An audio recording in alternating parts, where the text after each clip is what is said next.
तो दोस्तों एक बार फिर आप सभी का यूपीएससी प्रीलिम्स टेस्ट सीरीज 2023 में स्वागत है। आज है टेस्ट नंबर 2 जिसमें हम साइंस एंड टेक कवर कर रहे हैं। और इसके अलावा बात करें तो ये टेस्ट फर्स्ट है जिसमें हम 100 क्वेश्चन कवर करेंगे, यानी 5 वीडियो में।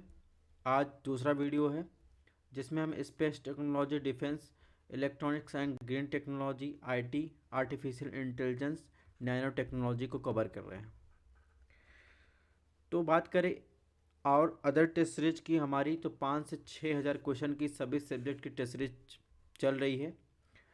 और इसके अलावा जिसमें बात करें तो ज्योग्राफी की और इकोनॉमी की, इन्वायरमेंट इकोलॉजी की, मॉडर्न हिस्ट्री की, एंशियंट हिस्ट्री की, मिडिवल हिस्ट्री की, तो इन सब की जो है टेस्ट सीरीज चल रही है। इसके साथ बात करें तो इन सब की अपडेट आपको हमारे Telegram channel study on IAS पर मिल जाएगी। आप यहां से स्कैन कर सकते हैं, टेलीग्राम पर पब्लिक ग्रुप है, आप सर्च कर सकते हैं। और अगर आपको टेस्ट थोड़ा सा भी पसंद आ रहा हो तो ज़्यादा से ज़्यादा लोग के पास शेयर करिए। और आप लोग टेस्ट देखते हैं, लाइक नहीं करते तो लाइक कीजिए, शेयर कीजिए और सब्सक्राइब कीजिए। अगर आपको कोई प्रॉब्लम है तो आप कमेंट बॉक्स में जो है कमेंट कर सकते हैं, या फिर हमारा टेलीग्राम नंबर है, आप इस पर एसएमएस कर सकते हैं। और इसके अलावा टाइम कम बचा है तो जितनी जल्दी max to max question solve कीजिए और रिवीजन कीजिए। चलिए आज के बिना किसी टाइम को बर्बाद किए हुए क्वेश्चन नंबर 21 को देखते हैं दोस्तों। हाल ही में चर्चा में रहा बैंडिकूट क्या है? तो एक साइंस एंड टेक्नोलॉजी में से क्वेश्चन आता है, कुछ वर्ड चर्चा में रहेगा तो उससे रिलेटेड क्वेश्चन पूछ लेगा, वो वर्ड दे देगा और 4 ऑप्शन दे देंगे, पूछेगा कि ये किससे संबंधित है। तो बैंडिकूट क्या है? यह एक ह्यूमनॉइड रोबोट है जिसे भारतीय वैज्ञानिकों ने बनाया, ऑप्शन ए है। ऑप्शन बी है, यह एक इंटरनेट वर्क परियोजना है जिसे दुनिया भर में ग्रामीण और दूरस्थ समुदायों के लिए इंटरनेट कनेक्टिविटी लाने के लिए डिजाइन किया गया। ऑप्शन सी है, यह एक मोबाइल बैंकिंग ट्रोजन और सूचना चोरी करने वाले जो विशेष रूप से पीड़ित फाइनेंशियल डेटा को लक्षित करता है। ऑप्शन डी है, यह एक ऐसा रोबोट है जिसे किसी भी प्रकार के सीवर या मैनहोल की सफाई के लिए बनाया है। तो बैंडी कुट क्या है? तो इसके बारे में अगर देखेंगे तो यह एक रोबोटिक मशीन है जिसे किसी प्रकार के सीवर या मैनहोल की सफाई के लिए बनाया गया है। ठीक है, तो ये बैंडिकुट का मशीन है। इसके अलावा बैंडिकुट क्या होता है? बैंडिकुट पे सर्च करेंगे तो ये एक चूहे की प्रजाति होती है जो सीवरों में पाई जाती है। ठीक है, मानी गंदे जलों में आपको देखेंगे तो वो पाया जाएगा। हालांकि जो बैंडिकुट पूछा है ये एक रोबोटिक मशीन है जिसे किसी प्रकार का सीवर या मैनहोल की सफाई करने के लिए बनाया गया है। जो प्रमुख इकाइयाँ होती हैं, एक स्टैंड यूनिट होती है और एक रोबोटिक ड्रोन यूनिट होती है। ठीक है, इस प्रकार अब इसके फ़ायदे क्या होंगे? इससे जो है जो मैनुअल स्क्रैवेंजर होते हैं या फिर अगर देखेंगे जो नालों में सफाई कर्मी जाते हैं और गैस जो जहरीली गैसों से उनकी डेथ हो जाती है, तो इन सब चीज़ों से बचाव होगा। ठीक है, और जहरीली गैसों की मात्रा ये जा सकता है, जिस प्रकार स्वच्छता कर्मियों के लिए आसान पूर्वक पुनर्वास और प्रशिक्षण के लिए भी ये कार्य करता है। ठीक है, इसमें बहुत ज़्यादा सेंसर लगे हैं और जो फीडबैक सिस्टम उपयोगकर्ता के मैनहोल के अंदर की रोबोटिक ड्रोन इकाई के स्थित किए जाने का अनुमानित देगा। इस प्रकार जो उपयोगकर्ता होंगे उनकी उच्च क्षमता के साथ साथ सर्जिकल सफाई प्रक्रिया कर सकता है। मैनहोल प्रारंभिक सीमा शर्तों से लेकर बैंडिकूट भी स्वचालित मोड के साथ आता है। ठीक है, क्वेश्चन नंबर 22 में ग्रेफीन, ग्रेफीन के संदर्भ में आपको ऑप्शन दिया गया। ऑप्शन एक दिया, यह कार्बन की त्रिआयामी रूप है जिसमें एक अष्टकोणीय जाली में व्यवस्थित कार्बन परमाणुओं की परत होती है। ऑप्शन दो है, अगर आपको हिंदी ना समझ में आ रहा तो आप यहाँ से इंग्लिश पढ़ सकते हैं, हमने ग्रेफीन के बारे में, यानी ये टेस्ट बाइलिंगुअल हो रहा है। ग्रेफीन आधारित उत्पाद का उपयोग जल फिल्टर बनाने के लिए किया जाता है जो अत्यधिक प्रदूषित सामग्री जल को केवल एक पास के बाद पीने योग्य बना सकता है। ऑप्शन तीन, ग्रेफीन को अब तक परीक्षण की गई सबसे मजबूत सामग्री होने का अद्भुत सामान के रूप में वर्णित किया गया जो स्टील के लगभग 300 गुना मजबूत है। कौन सा इसमें गलत है ग्रेफीन के बारे में? तो आप ग्रेफीन देखेंगे तो ग्रेफीन जो होता है कार्बन का एक द्विआयामी रूप होता है यानी त्रिआयामी नहीं होता है, द्विआयामी 2D जो है रूप होता है, जिसमें हेक्सागोनल जाली में व्यवस्थित कार्बन परमाणुओं की एक परत होती है, जिसे ग्राफीन में रासायनिक sensor, nano electronics device, hydrogen storage system, polymer nano composite जैसे जबरदस्त संभावित अनुप्रयोगों के साथ अद्वितीय गुण है इसके प्रकार।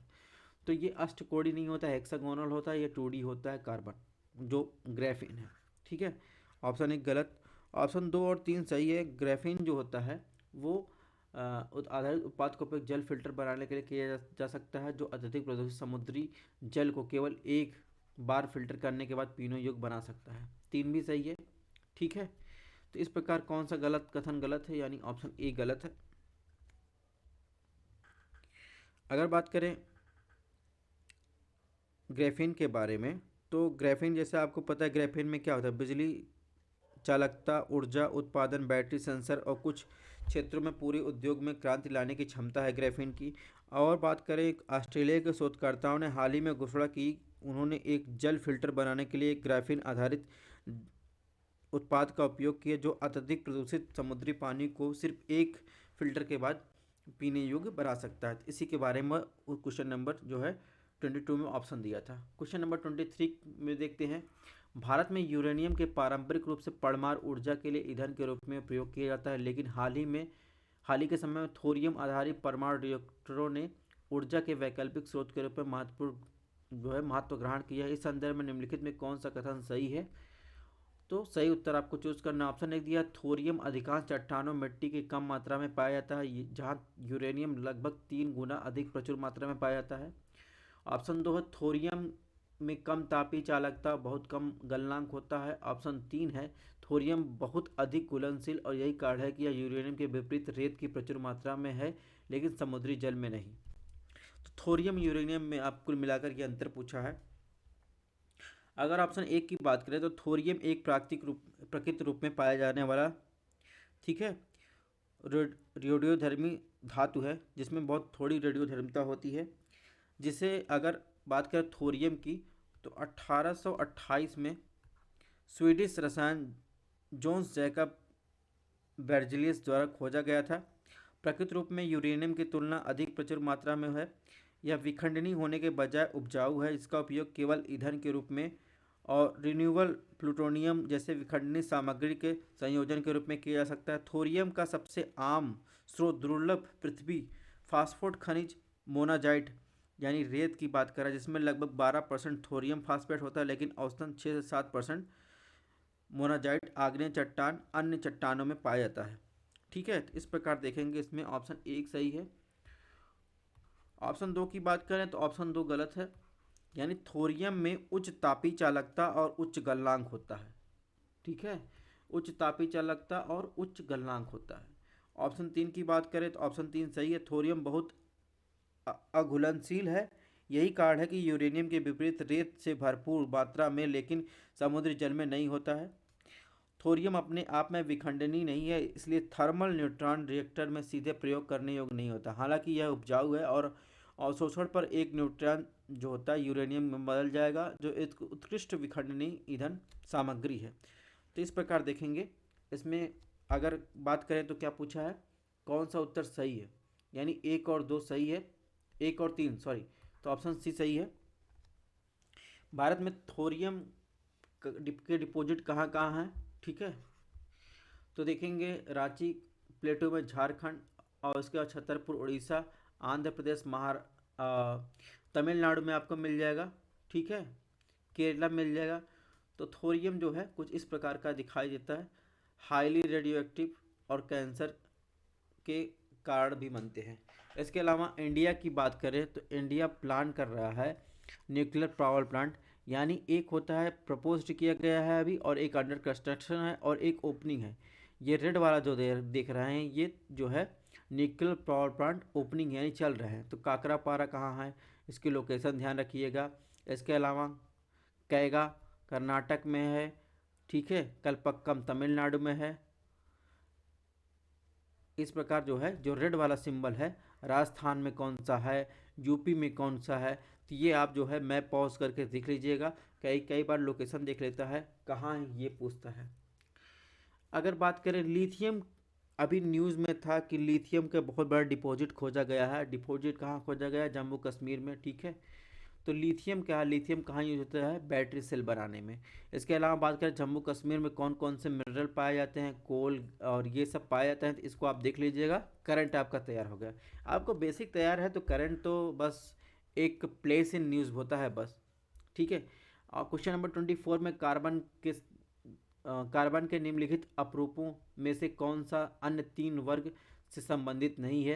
यानी एमंग द फॉलोइंग जो allotropes of carbon which one does not belong to the class of the other three, ठीक है। तो इसमें देखेंगे अगर पूछा है ग्रेफीन के बारे में। ग्रेफीन कार्बन का एक एल्ट्रोप है, ठीक है, जो अद्वितीय, जो बात कर 2D सीट के रूप में होता है, जिसे द्विआयामी हेक्सागोनल का नाम दिया जाता है, ठीक है। तो इसमें जो है कार्बन से कौन संबंधित नहीं है? तो इसमें ग्रेफीन संबंधित नहीं है। बाकी अगर बात करें जो फ्लोरीन ब्रोमीन हीरा है, ये कार्बन के अपरूपों में सम्मिलित किए जाते हैं, ठीक है। ये ग्रेफाइट है, डायमंड है, और ये कार्बन के अपरूपों में शामिल किए जाते हैं। यानी इसमें कौन सा शामिल नहीं है? ग्रेफीन शामिल नहीं है। जैसे ग्रेफीन के बारे में हमने आगे बात की थी।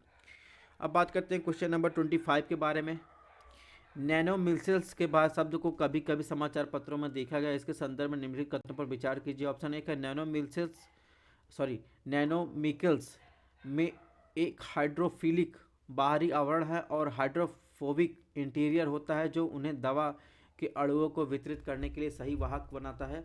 ऑप्शन दो है हाइड्रोफोबिक कोर हाइड्रोफोबिक दवाओं एजेंटों के साथ साथ बातचीत करता है, जबकि हाइड्रोफिलिक हिस्सा जल घुलनशीलता को बढ़ाता है। कौन सा कथन सही है नैनो मिसाइल्स के बारे में? ठीक है, नैनो मिसाइल्स की बात करें दोस्तों, तो नैनो मिसाइल्स अल्ट्रा माइक्रोस्कोपिक गोलाकार संरचना है, जिसमें बाहरी हाइड्रोफिलिक ध्रुवीय सिर और एक आंतरिक हाइड्रोफिलिक फैटी एसाइल श्रृंखला होती है, ठीक है।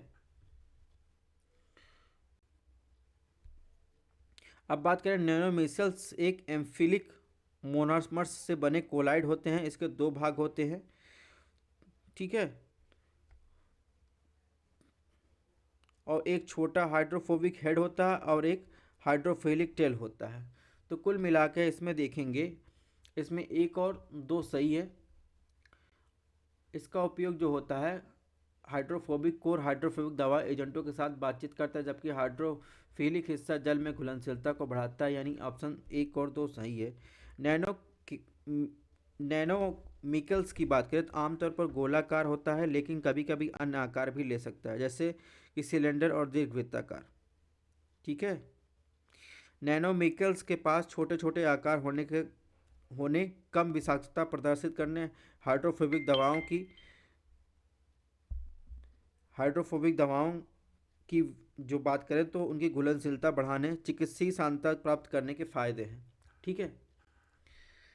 तो वो ये कुछ संरचना है तो जो नैनो मिकल से संबंधित है। इसके अलावा अंतर्राष्ट्रीय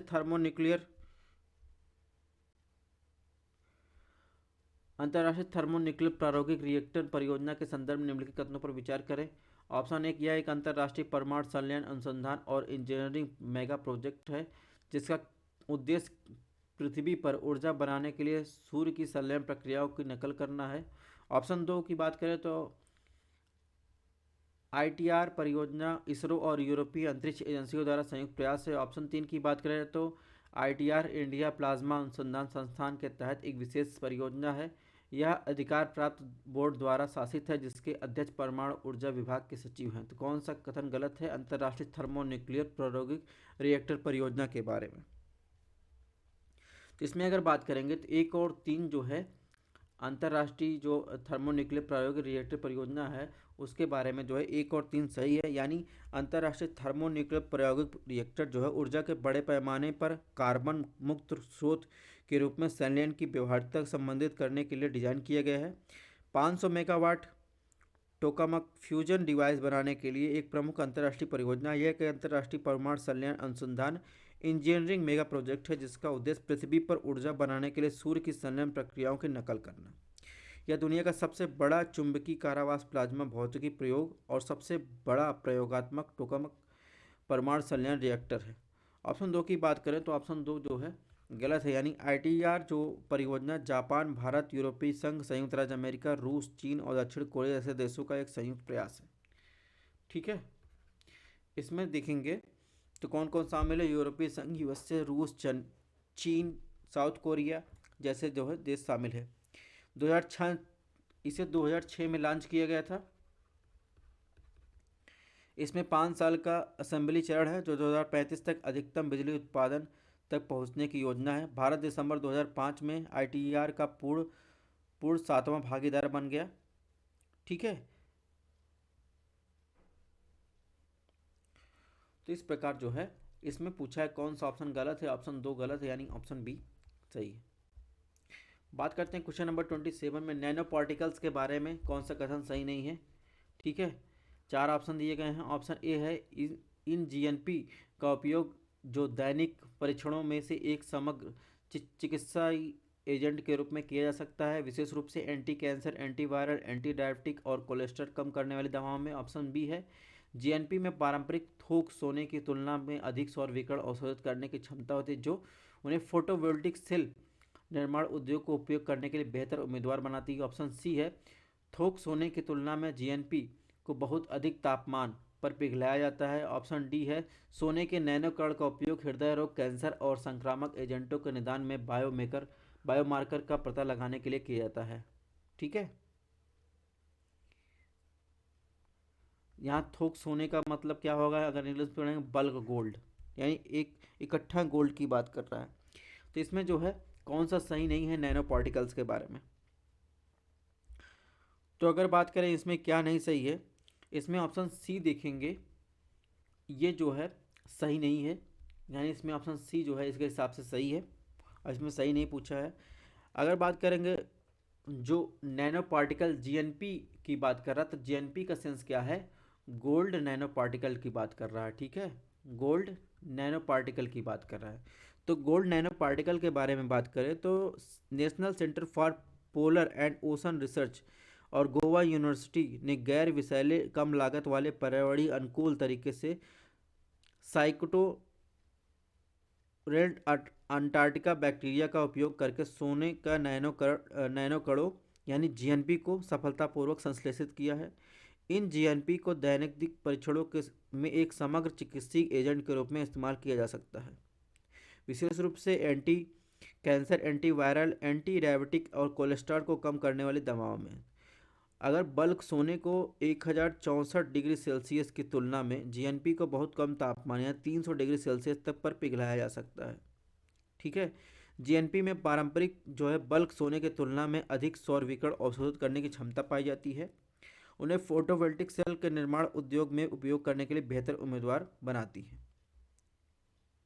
और सोने के नैनो कणों को प्रिंट करने योग्य स्याही से इलेक्ट्रॉनिक चिप तक कंडक्टर के रूप में उपयोग करने के लिए डिजाइन किया गया है। ठीक है, तो इस प्रकार कुल मिलाकर इसमें जो है ऑप्शन सी जो है सही नहीं है।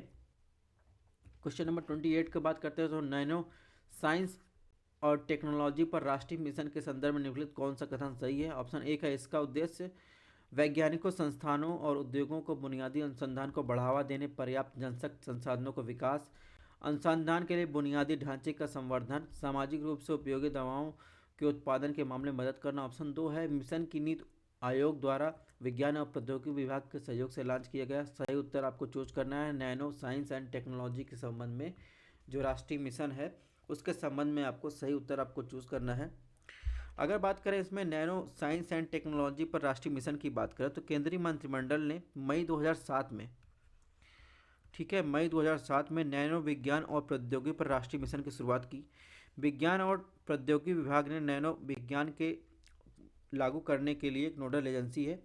नैनो मिशन की सफलता को स्वीकार करते हुए केंद्रीय मंत्रिमंडल ने 12वीं योजना की अवधि के दौरान नैनो मिशन को इसके दूसरे चरण में जारी रखने की मंजूरी दी।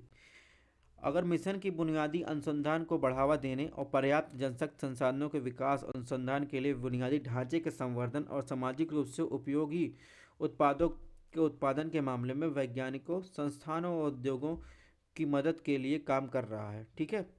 अगर दोस्तों मिशन के उद्देश्य की बात करें तो बुनियादी अनुसंधान को प्रोत्साहित करना, इंफ्रास्ट्रक्चर विकास, नैनो टेक्नोलॉजी के विकास की बात कर रहा है, ह्यूमन रिसोर्स के डेवलपमेंट की बात कर रहा है, इंटरनेशनल कॉपरेशन की बात कर रहा है। ठीक है। तो इस प्रकार देखेंगे कुछ निम्नलिखित और भी इसके जो है उद्देश्य हैं। तो इसमें देखेंगे इसमें केवल एक जो है वो सही है। ठीक है। नीति आयोग द्वारा ये कोई है ही नहीं, इसका कोई संबंध ही नहीं है। ठीक है।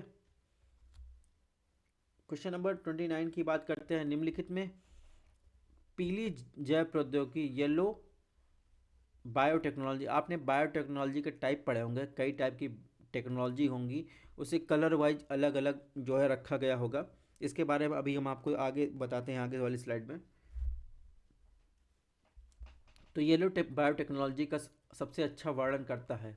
ऑप्शन एक है, यह खाद्य उत्पादन जैव प्रौद्योगिकी का उपयोग को संदर्भित करता है या पर्यावरणीय अनुप्रयोगों और जैव विविधता रखरखाव को समर्पित करता है। ऑप्शन सी है, जैव आतंकवाद जैविक हथियारों से जुड़ा रंग है।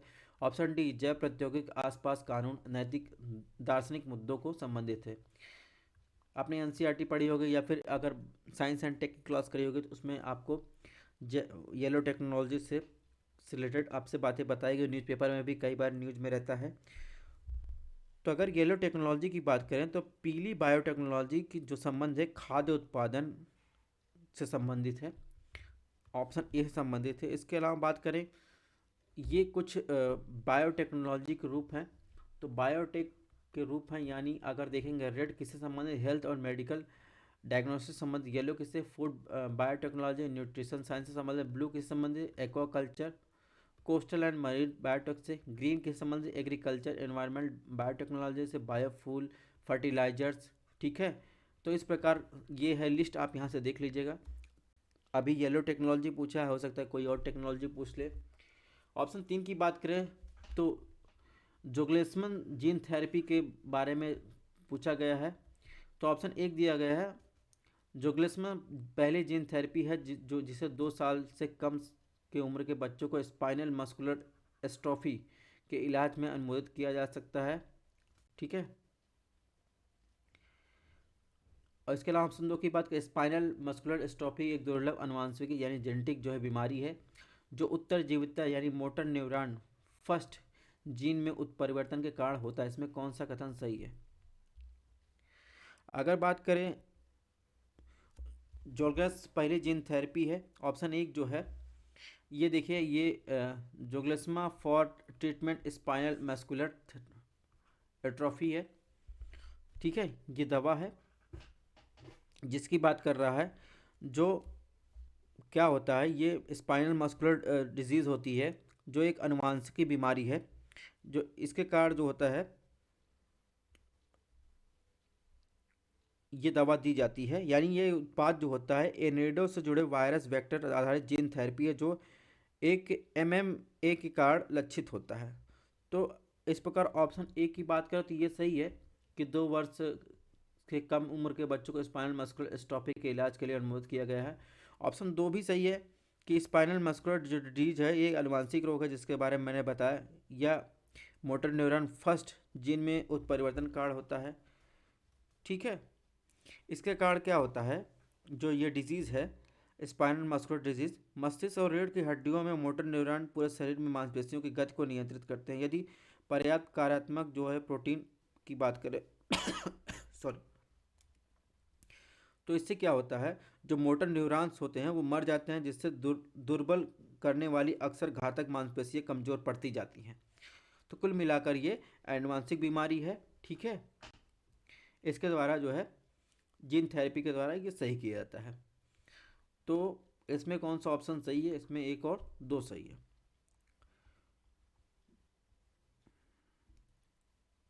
अब देखिए gene therapy versus cell therapy क्या होती है, इसको साइंस एंड टेक्नोलॉजी में पढ़ाई होगा, बहरहाल हमने यहाँ पे दे दिया है। जीन थेरेपी ये होता है कि जो सेल होता है वो फंक्शन नहीं कर रहा है तो उसे जीन थेरेपी जाना, क्रिस्पर Cas9 का आपने सुना होगा। तो जीन थेरेपी के द्वारा जो हेल्थी जीन होता है उसको जो है कट करके इसमें जो है इंसर्ट कर दिया जाता है, उसका एक प्रोसेस होता है। और सेल थेरेपी जो होता है ये क्या होता है, डायरेक्ट जो है जो अलग से सेल लेकर इसमें जो है ट्रांसफ़र किया जाता है, इंटैक्ट किया जाता है लाइव सेल को पेशेंट्स में। तो ये छोटे छोटे अंतर है, ये भी आपको ध्यान रखना है, कहीं ना कहीं काम ही देगा। क्रिस्पर कैस9 पे एक क्वेश्चन आ भी चुका है, क्रिस्पर कैस9 का बारे में क्या है, तो ये भी जो है ये क्रिस्पर कैस9 एसोसिएट प्रोटीन 9 से एसोसिएट होता है। जो भी ख़राब जो है इसमें जीन होता है, इसके द्वारा क्या किया जाता है, उसमें आनुवंशिकी परिवर्तन करके जो है जीन को मेंटेन किया जाता है। ठीक है, कोई आनुवंशिक बीमारी इससे जो है सही की जाती है। अब बात करते हैं कार्ड ब्लड बैंकिंग, ये भी उसी से संबंधित है। बहरहाल देख लेते हैं कार्ड ब्लड बैंकिंग के संदर्भ में विचार कीजिए। ऑप्शन एक है गर्भनाल रक्त बैंकिंग, गर्भनाल और प्लेसेंटा से संभावित जीवन रक्षक स्टेम कोशिकाओं को इकट्ठा करने और भविष्य में उपयोग के लिए संग्रहित करने की प्रक्रिया है। ऑप्शन दो, वे कैंसर रक्त रोगियों जैसे एनीमिया कुछ प्रतीक्षा विकारों का इलाज कर सकते हैं। ठीक है, इसमें कौन सा ऑप्शन सही है? अगर बात करें तो इसमें एक और दो दोनों सही है। ठीक है, यानी ऑप्शन सी सही है। अब आपको दिखाते हैं कार्ड ब्लड बैंक की, गर्भनाल की जो बात कर रहा है। तो कार्ड ब्लड बैंक सिस्टम ये होता है, जैसे बच्चे का गर्भनाल जो होता है ये क्या किया था, जब बच्चा पैदा होता है तो उसका गर्भनाल जो होता है ये कार्ड बोलते हैं, इसको कट करके जो है इस जो ब्लड होता है इसमें इसको जो है स्पेशल जो है बैग में कलेक्ट किया जाता है, फिर इसका एग्जामिनेशन एनालिसिस किया जाता है, फिर इसको जो है लेबोरेटरी में डिलीवर किया जाता है। इसके अलावा जो बताएं इसको स्पेशल कंटेनर के लेगा, इसे जो है लिक्विड नाइट्रोजन में जो है स्टोर करके रख दिया जाता है। अब इससे क्या क्या ठीक हो सकता है, जीन थेरेपी है। कॉर्ड एक टिश्यू होता है और कॉर्ड जो है ब्लड जो निकलता है ये आपने नाड़ सुना होगा, तो उसी से निकलता है बच्चे के पैदा होने के बाद। तो इससे क्या होता है, ब्लड डिजीज़ यानी ल्यूमिका डिसीज, मेटाबॉलिक जो डिसऑर्डर होते हैं, तो ये सब बीमारियां जो है उससे सही हो सकती हैं। ठीक है, आनुवंशिकी बीमारियां। तो एक देखें पब्लिक बैंक होता है, एक फैमिली बैंक, फैमिली बैंक होता है। फैमिली बैंक फैमिली से रिलेटेड जो भी अगर आनुवंशिकी बीमारियां हैं तो इसके द्वारा जो है ट्रांसप्लांट करके जो है ब्लड से ये सही किया जा सकता है। ठीक है, कुल मिलाकर। अब बात करते हैं क्वेश्चन नंबर 32 के जीनोम इंडिया प्रोजेक्ट के संदर्भ निम्नलिखित कथनों पर विचार कीजिए। ऑप्शन एक है इसका उद्देश्य संदर्भ जीनोम बनाने के लिए भारत भर के नागरिकों को 1 लाख से आनुवांशिक नमूने एकत्र करना है। ऑप्शन दो है यह भारतीय आबादी को प्रभावित करने वाली बीमारियों की प्रकृति के बारे में हमारी समझ में मदद करेगा। और फिर अंततः भविष्य कहने वाला निर्धार मार्करों के विकास का समर्थन। कौन सा कथन सही नहीं है? अगर ऑप्शन दो को इंग्लिश में पढ़ेंगे तो this would be add our understanding of our nature the disease of affecting the Indian population and then ultimately support the development of predictive diagnosis markers। तो इस प्रकार जो है उसमें पूछा कौन सा करेक्ट आंसर है। ठीक है, जीनोम इंडिया प्रोजेक्ट से रिलेटेड आपको बताना है इसमें कौन सा करेक्ट है। ऑप्शन एक की बात करें तो ह्यूमन जीनोम प्रोजेक्ट जो है से प्रेरणा लेते हुए बायोटेक्नोलॉजी विभाग ने जो जीनोम इंडिया प्रोजेक्ट जो है की शुरुआत की और इसका लक्ष्य भारत भर के 10,000, 1 लाख नहीं 10,000, यहाँ 1 लाख लिखा है ना, यहाँ 10,000 होगा तो ये गलत है। ठीक है, 10,000 आनुवांशिकों नमूनों को एकत्रित करना ताकि ऐसे जीनोम सीक्वेंसिंग का निर्माण किया जा सके जिसमें जीव के सभी आनुवांशिक पदार्थ यानी डीएनए का पूरा सेट शामिल हो। इसका नेतृत्व बेंगलुरु स्थित Indian institute of science centre for brain research द्वारा किया जाएगा। इसमें देश भर में फैले कुछ 20 संस्थान शामिल होंगे। ऑप्शन दो की बात करें तो ऑप्शन दो सही है। ठीक है, तो यह भारतीय आबादी को प्रभावित करने वाली बीमारियों की प्रकृति के बारे में हमारी समझ को मदद करेगा और फिर अंततः भविष्य कहने वाला निदान मार्करों को विकास करने में समर्थन करेगा। ऑप्शन दो सही है, यानी भारतीय आबादी को प्रभावित करने वाली बीमारी को प्रकृति के बारे में हमारे समझ में मदद करेगा, फिर अंततः भविष्य कहने वाले निदान मार्गों का विकास समर्थन करेगा। यह एक ऐतिहासिक पहल है, विशेष रूप से क्योंकि इसमें मौजूदा जीनोम अनुसंधान के लिए मूल्यवान अतिरिक्त लाएगा जो अतिरिक्त पश्चिमी संदर्भ तक सीमित है। ऐतिहासिक रूप से बड़े प्रवासों की श्रृंखला को देखते हुए भारत में अपनी जबरदस्त आनुवंशिक विविधता को आकर्षित करने का अनुमति देता है और इस प्रकार मानव प्रजातियों के बारे में वर्तमान की जानकारी काफ़ी वृद्धि करता है। तो इस प्रकार ऑप्शन बी सही है। ठीक है, ये रोड मैप है फ्यूचर का, जो जीनोम मैपिंग का प्रोजेक्ट है, इसके बारे में जो हमने बताना था वो बता दिया। अब होल जीनोम सीक्वेंसिंग जो है प्रोसेस कैसे होता है, कैसे ये जो है यूज़ किया जाता है, ठीक है, ये इसके बारे में बाकायदा चार्ट के साथ दिया है। अगर आपको इंटरेस्ट है जानने का तो आप यहाँ से जान सकते हैं। इसकी पीडीएफ हमारे टेलीग्राम चैनल पर आपको मिल जाएगी। अब बात करते हैं क्वेश्चन नंबर 33 की, मानव पहल के संदर्भ में विचार कीजिए। ऑप्शन एक है, यह वैज्ञानिक साहित्य और सार्वजनिक डेटाबेस से सभी ज्ञात सूचनाओं को आत्मसात करके दुनिया के सबसे व्यापक मानव एटलस का निर्माण करने की पहल है। ऑप्शन दो, यह चिकित्सा उपचार निर्माण के लिए रोगी विशिष्ट समर्थन, स्वास्थ्य देखभाल और पूर्व दैनिक यानी जो डेली है और दैनिक मूल्यांकन को समझने में मदद करेगा। उपयुक्त कथन में से कौन सा कथन सही है? अगर बात करें ऑप्शन एक की, तो मानव एटलस परियोजना का उद्देश्य मानव एक पहल है, और एक मानव जो एटलस परियोजना का उद्देश्य है मानव जीवन विज्ञान का एक खुला और संवादात्मक एटलस बनाना है, जो वैज्ञानिक साहित्य और सार्वजनिक डेटाबेस के आवधिक और सेलुलर ऊतक और जीव स्तर पर डेटा संकलन, क्यूरेटिंग और संश्लेषण करता है। यह परियोजना 2019 में नई दिल्ली में शुरू की गई। प्रस्तावित मानव मैपिंग एक कंप्यूटर नेशनल प्रतिनिधि को संदर्भित करता है, जो एक अंतर अंग निर्भरता से लेकर इंट्रा ऑर्गन यानी ऊतक स्तर, सेल और उपकोशिकीय स्तर जैविक प्रतिक्रियाओं के समग्र फैशन का ज्ञान प्रदान करता है। तो इस प्रकार ऑप्शन एक सही है, ऑप्शन दो भी सही है। ठीक है, यानी यह चिकित्सा उपचार निर्णयों के रोगी के विशिष्ट समर्थन, स्वास्थ्य देखभाल, पूर्व दैनिक मूल्यांकन समझने में मदद करेगा। तो इस प्रकार देखेंगे इसमें ऑप्शन एक और दो दोनों सही है। अगर बात करें तो भारत के दो प्रमुख अनुसंधान संस्थान यानी Indian institute of science education and research Pune, national centre for sale science Pune द्वारा परसिस्टेंट सिस्टम के तकनीक समर्थन से निष्पादन किया जा रहा है। ठीक है, तो इसमें ऑप्शन जो है सी सही है। ये है एक पूरा मानव परियोजना, मानव पहल है, जिसके कारण क्या क्या हो सकता है हमने बता ही दिया, और भी समझना हो तो इस चार्ट से समझ सकते हैं। क्वेश्चन नंबर 34 में क्या पूछा है, बायोफ्यूल्स के बारे में पूछा है। बायोफ्यूल्स के संबंध कौन सा कथन गलत है? ऑप्शन एक है, यह जैव ईंधन परिवहन ईंधन है, जिस जैसे कि एथेनॉल और बायोमास आधारित डीजल ईंधन जो बायोमास सामग्री से बने होते हैं। ऑप्शन बी है, एथेनॉल बायोडीजल का उपयोग करने से गैसोलीन और डीजल ईंधन की खपत कम हो जाती है, जिससे अन्य देशों के आयातित कच्चे तेल की मात्रा कम हो जा सकती है। ऑप्शन सी है, भारत में 5 साल तक पेट्रोलियम को 40% एथेनॉल के साथ मिश्रित करने के अपने लक्ष्य को आगे बढ़ाया है। ऑप्शन डी है, इसमें से कोई नहीं। यानी बायोफ्यूल्स के संबंध में कौन सा कथन गलत है अगर बात करें तो ऑप्शन सी जो है ये गलत है। ठीक है,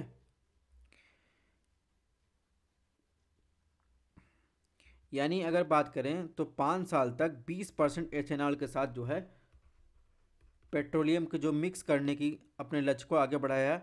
देश अब 2030 के बजाय 2025 तक 20% मिश्रण करने के लक्ष्य को प्राप्त करेगा। तो इसमें जो है ऑप्शन सी गलत है। अगर बात करें बायोफ्यूल्स के बारे में, तो बायोफ्यूल्स जो होता है, फर्स्ट जनरेशन में कौन कौन से बायोफ्यूल्स आते हैं, सेकेंड जनरेशन में कौन कौन से बायोफ्यूल्स आते हैं, थर्ड में, फोर्थ में, इसका आपको एक दिया गया है ये चार्ट, आप यहाँ से देख लीजिएगा। क्योंकि पहली पीढ़ी के जो होते हैं उनके जो पारंपरिक तकनीक का उपयोग करके जो है बनाया जाता है, जैसे चीनी, स्टार्च, वनस्पति तेल, पशु वसा से बनाए जाते हैं। ठीक है, इसके अलावा बात करें दूसरी पीढ़ी के जो होते हैं वो गैर खाद्य फसलों को बनाए जाते हैं। ठीक है, गैर खाद्य फसल, जैसे अगर बात करें जो सेल्यूसिस जैव ईंधन, अवशिष्ट बायोमास, गेहूँ, मक्का, लकड़ी का डंठल। तो इस प्रकार जो है हमारा तीसरी पीढ़ी के क्या होते हैं, ये शैवाल और सूक्ष्म जीवों से उत्पन्न होते हैं। ठीक है, और चौथी पीढ़ी के देखेंगे सिंथेटिक बायोफ्यूल्स होते हैं। तो कुल प्रकार के ये 4 प्रकार के जो है बायोफ्यूल्स होते हैं अलग अलग जनरेशन के। तो ये भी क्वेश्चन आ जाता है किससे कौन से बायोफ्यूल्स किस जनरेशन में आते हैं। ठीक है, निम्नलिखित में कौन से बायोडीजल के उपयोग के लाभ हैं? ऑप्शन एक है इसे अक्षय ऊर्जा यानी रिन्यूएबल स्रोत से बनाया जाता है और इसे स्थानीय स्तर पर किया जा सकता है। ऑप्शन दो है इंजन के प्रदर्शन को बढ़ाता है यानी उसकी क्षमता को बढ़ाता है, उसकी उत्कृष्ट चिकनाई है। ऑप्शन तीन है भंडारण और परिवहन में सुरक्षा में वृद्धि। ऑप्शन चार ग्रीन हाउस गैसों में कमी। तो बायोडीजल के उपयोग से क्या क्या लाभ है? तो बायोडीजल के उपयोग से चारों लाभ है, ठीक है। यानी ये रिन्यूएबल एनर्जी का स्रोत ही है, इंजन के जो इफिशियंसी होती है उसको बढ़ाता है, भंडारण परिवहन सुरक्षित है, ठीक है।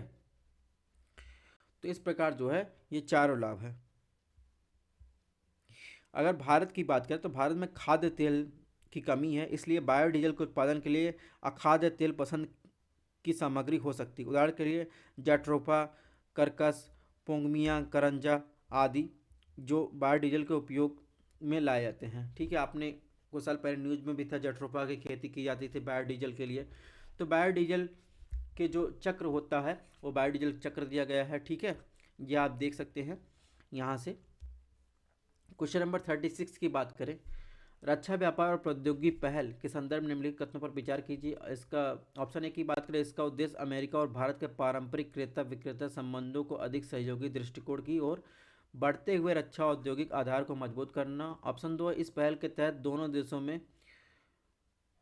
कोस्मिया, ल्यूमा और कॉमकासा समझौते पर हस्ताक्षर थे। सही कथन आपको चूज करना है। रक्षा व्यापार प्रौद्योगिकी पहल के संदर्भ में आपको पूछा है। अगर बात करें ऑप्शन एक की, तो ऑप्शन एक जो है सही है, यानी रक्षा व्यापार प्रौद्योगिकी पहल का गठन 2012 में देखेंगे। 2012 में अमेरिका और भारत के बीच उन्नत रक्षा अनुसंधान विकास विनिर्माण क्षेत्र में प्रवेश करके रक्षा में द्विपक्षीय संबंधों को बढ़ाने के लिए किया गया था। इसका उद्देश्य की बात करें तो दोस्तों इसमें क्रेता विक्रेता संबंधों से अधिक सहयोगी दृष्टिकोण की ओर बढ़ते हुए अमेरिका और भारत के रक्षा प्रौद्योगिकी को आधार को मजबूत करना था, ठीक है। तो इस प्रकार ऑप्शन एक सही। ऑप्शन दो की बात करें तो ये भी सही है, यानी जो गोस्मिया और लियोमा और कॉमकासा है वो रक्षा समझौते हैं जिन पर दोनों देशों के बीच हस्ताक्षर किए गए हैं। दोनों लोकतंत्र को सशस्त्र बलों के बीच सहयोग अंतर चालन को बढ़ाने के लिए BECA समझौता है, जिन पर आगामी 2+2 मंत्रिस्तरीय वार्ता के हस्ताक्षर किए जाने की उम्मीद है, यानी हो भी चुका है। ये सभी कदम जो थे वो रक्षा व्यापार प्रौद्योगिकी पहल के तहत समर्थित परियोजनाओं के अंतर्गत आते हैं। इस प्रकार देखेंगे ऑप्शन सी सही है। क्वेश्चन नंबर 37 की बात करें, SCO अभ्यास शांतिपूर्ण मिशन 2021 के संदर्भ में निम्नलिखित कथनों पर विचार कीजिए। ऑप्शन एक है चीन द्वारा आयोजित SCO एक्सरसाइज पीसफुल मिशन 2021 का छठा संस्करण दक्षिण पश्चिमी चीन के ऑरेंगबर्ग क्षेत्र से शुरू हुआ। ऑप्शन दो है शांतिपूर्ण मिशन 2021 का अभ्यास शहरी वातावरण में परिचालन और सामरिक स्तर पर संयुक्त आतंकवाद के विरोधी अभियानों के आधारित है। तो SCO अभ्यास शांतिपूर्ण मिशन 2021 के बारे में क्वेश्चन पूछा है, तो इसमें बताना है कौन सा कथन सही है। अगर बात करें ऑप्शन एक की, तो ये जो था SCO वाला रूस द्वारा आयोजित शांतिपूर्ण मिशन 2021 का छठा संस्करण दक्षिण पश्चिमी रूस के ऑरेंगबर्ग क्षेत्र में शुरू हुआ। चीन द्वारा ये नहीं कि रशिया द्वारा किया गया था, ठीक है। ऑप्शन दो की बात करें तो इस मिशन जो शांतिपूर्ण मिशन 2021 है उसका अभ्यास शहरी वातावरण के परिचालन सामरिक स्तर पर संयुक्त आतंकवाद विरोधी अभियान पर आधारित था। तो इसमें देखेंगे ऑप्शन बी सही है, ठीक है। क्वेश्चन नंबर 38 की बात करते हैं, शुक्रयान मिशन की बात करते हैं, उसके संदर्भ में निम्नलिखित कथनों पर विचार कीजिए। ऑप्शन एक शुक्रयान ऑर्बिटर भारत अंतरिक्ष अनुसंधान संगठन इसरो द्वारा शुक्र के लिए प्रक्षेपित दूसरा मिशन है। ऑप्शन दो की बात करें, इसका उद्देश्य सतह की प्रक्रियाओं उथली उपसतह के स्ट्रेटोग्राफी और विंसियन आयन मंडल के साथ जो सोलर विंड की जांच करना है। कौन सा कथन सही है शुक्रयान मिशन के बारे में आपको बताना है। अगर शुक्रयान ऑर्बिटर की बात करें तो भारत अंतरिक्ष अनुसंधान इसरो द्वारा शुक्र के लिए पहला मिशन होगा, ये दूसरा मिशन नहीं, ये पहला मिशन होगा, ठीक है। ऑप्शन एक गलत हो जाएगा, ठीक है, जिसे जो है GSLV Mark 3 से रॉकेट से लॉन्च किया जाएगा। ऑप्शन दो की बात करें, शुक्रयान इंफ्रारेड पराबैंगनी और सब्लिमेटर तरंगदैर्घ्य के ग्रह के वातावरण की जांच करने के लिए शुक्र पर एक उपकरण भी लगाया गया, ठीक है। तो ये भी ऑप्शन सही है, ये ऑप्शन सही है, ऑप्शन 2 सही है। इसके अलावा शुक्र ग्रह के संदर्भ में बात करें तो आकार, द्रव्यमान और घनत्व, संरचना, गुरुत्वाकर्षण बल में समानता के कारण शुक्र को क्या कहा जाता है? पृथ्वी की जुड़वा बहन कहा जाता है। ठीक है, पृथ्वी की जुड़वा बहन किसे? शुक्र को कहा जाता है। ऐसा माना जाता है दोनों ग्रह में एक समान उत्पत्ति साझा करते हैं। ठीक है, शुक्र पृथ्वी की तुलना में सूर्य के करीब 30% करीब है, जिसके परिणामस्वरूप बहुत अधिक सौर प्रवाह होता है, सोलर विंड। इसीलिए सोलर विंड का भी जांच करेगा ये शुक्रयान मिशन। तो इसमें कौन सा सही है? ऑप्शन 2 सही है। क्वेश्चन नंबर 39 में देखते हैं क्या पूछा है। क्वेश्चन नंबर 39 में पूछा है न्यू स्पेस इंडिया लिमिटेड यानी NSIL के संदर्भ पूछा है। न्यू स्पेस इंडिया लिमिटेड अंतरिक्ष विभाग प्रशासनिक नियंत्रण के तहत गठित एक सरकार का एक केंद्रीय सार्वजनिक क्षेत्र उपक्रम है। Option 2 new space India limited विदेशी ग्राहकों के साथ इसरो के उपग्रह प्रक्षेपण वाहनों के लिए वाणिज्यिक सौदों को संभालेगा। कौन सा कथन सही है? तो अगर न्यू स्पेस इंडिया लिमिटेड की बात करें, अभी कुछ साल पहले 2019 में अंतरिक्ष विभाग के प्रशासनिक नियंत्रण में स्थापित किया। इसका मुख्यालय बेंगलुरु में है। ठीक है, 2019 में इसे स्थापित किया गया था। और इसकी प्राथमिक जिम्मेदारी की बात करें तो भारतीय उद्योग को अंतरिक्ष संबंधी उच्च प्रौद्योगिकी गतिविधियों को प्राप्त करने में सक्षम बनाना और अंतरिक्ष उद्योग से निकलने वाले उत्पादन सेवाओं के प्रचार और वाणिज्यिक लाभ उठाने के लिए जिम्मेदार है। ठीक है, इस प्रकार ऑप्शन 1 सही है। ऑप्शन 2 की बात करें तो ऑप्शन 2 गलत है, यानी न्यू स्पेस इंडिया लिमिटेड के अंतरिक्ष सिस्टम के उद्योग उत्पादन उद्योग के ध्रुवी जो उपग्रह प्रक्षेपण यान यानी PSLV के निर्माण को साकार करने में इसरो के प्रयासों को पूर्ण करने के लिए शामिल किया गया है। ठीक है, और मौजूदा वाणिज्यिक शाखा एंट्रिक्स कॉरपोरेशन से ये अलग है। यानी जो न्यू स्पेस इंडिया लिमिटेड है वो जो मौजूदा इसरो की वाणिज्यिक शाखा है एंट्रिक्स, उससे अलग है। एंट्रिक्स क्या करता है? एंट्रिक्स विदेशी ग्राहकों के साथ उपग्रहों के प्रक्षेपण वाहनों के लिए इसरो के वाणिज्यिक सौदे को संभालेगा। ठीक है, यानी न्यू स्पेस इंडिया लिमिटेड के अंतरिक्ष निर्माण के लिए स्थानीय उद्योग की क्षमता के निर्माण को काम करेगा। यानी एंट्रिक्स जो होता है ये विदेशी ग्राहकों के साथ इसरो के उपग्रह प्रक्षेपण वाणिज्यिक विदेशों के ग्राहकों को जो है ये अपनी सुविधा प्रदान करता है। इस प्रकार ऑप्शन 2 गलत है, ऑप्शन 1 जो है सही है। क्वेश्चन नंबर 14 की बात करें, 40 में क्या पूछा है? स्पेस कॉम पॉलिसी के बारे में पूछा है दोस्तों। स्पेस कॉम पॉलिसी के बारे में कौन सा कथन गलत है? ऑप्शन 1 है भारतीय अंतरिक्ष अनुसंधान संगठन इसरो ने नई स्पेस कॉम नीति 2020 का मसौदा जारी किया। ऑप्शन बी की बात करें, यह संचार जरूरतों के लिए ऑर्बिटल स्लॉट उपग्रहों और ग्राउंड स्टेशनों के व्यावसायिक उपयोग को नियंत्रित करता है। ऑप्शन सी की बात करें, यह नीति केवल भारतीय संस्थानों को नए उपग्रहों के कक्षीय स्लॉट मौजूदा उपग्रहों पर आधारित सेवाओं के लिए नए ग्राउंड स्टेशनों की स्थापना के लिए प्राधिकरण की अनुमति देगी। ऑप्शन डी इसमें से कोई भी नहीं। तो बताना है इसमें कौन सा ऑप्शन गलत है स्पेस कॉम पॉलिसी 2020 के बारे में। अगर बात करें स्पेस कॉम पॉलिसी 2020 तो प्राइवेट कंपनियों के लिए अंतरिक्ष क्षेत्र को खोलने के लिए अपने जनादेश के अनुरूप भारतीय अंतरिक्ष अनुसंधान संगठन इसरो ने संचार आवश्यकताओं के लिए कक्षीय स्लॉट उपग्रह ग्राउंड स्टेशनों के व्यावसायिक उपयोग को नियंत्रित करने के लिए एक नई स्पेसकॉम नीति 2020 का मसौदा जारी किया गया है। नीति केवल भारतीय संस्थाओं को नए उपग्रह के लिए कक्षीय स्लॉट मौजूदा उपग्रहों के आधारित सेवाओं के नए ग्राउंड स्टेशनों की स्थापना प्राधिकार प्राप्त करने की अनुमति देगी। ठीक है, हालांकि अंतरिक्ष में संचार उपग्रह भेजने वाली कोई भी कंपनी अंतरिक्ष और पर्यावरण के अन्य वस्तुओं का होने वाले किसी भी नुकसान के लिए उत्तरदायी होगी। तो इन स्पेस के बारे में आपने सुना होगा। तो जो इन स्पेस यानी भारतीय राष्ट्रीय अंतरिक्ष संवर्धन प्राधिकरण जो होता है कि मांग के समय एक वित्तीय गारंटी या बीमा कवर प्रदान करेगा। इस प्रकार इसमें जो है ऑप्शन डी जो है इसमें जो है दोनों ए बी सी सही है, ऑप्शन डी ऑप्शन इसमें सही होगा। तो इस प्रकार दोस्तों हमारा 40 क्वेश्चन का टारगेट जो है पूरा हुआ, यानी 20 से 40 क्वेश्चन कर चुके हैं पार्ट 2 में। अब पार्ट 3 में हम देखेंगे 41 से जो है 60 की तरफ। तो इसकी अपडेट हमारे टेलीग्राम चैनल पर इसकी PDF आपको मिल जाएगी। ठीक है, अगर आपको टेस्ट थोड़ा सा भी पसंद आ रहा हो तो टेस्ट को लाइक शेयर सब्सक्राइब जरूर कीजिएगा। Thanks for watching. अपने हेल्थ का ध्यान रखिएगा। Stay tune. मिलते हैं नेक्स्ट टेस्ट में।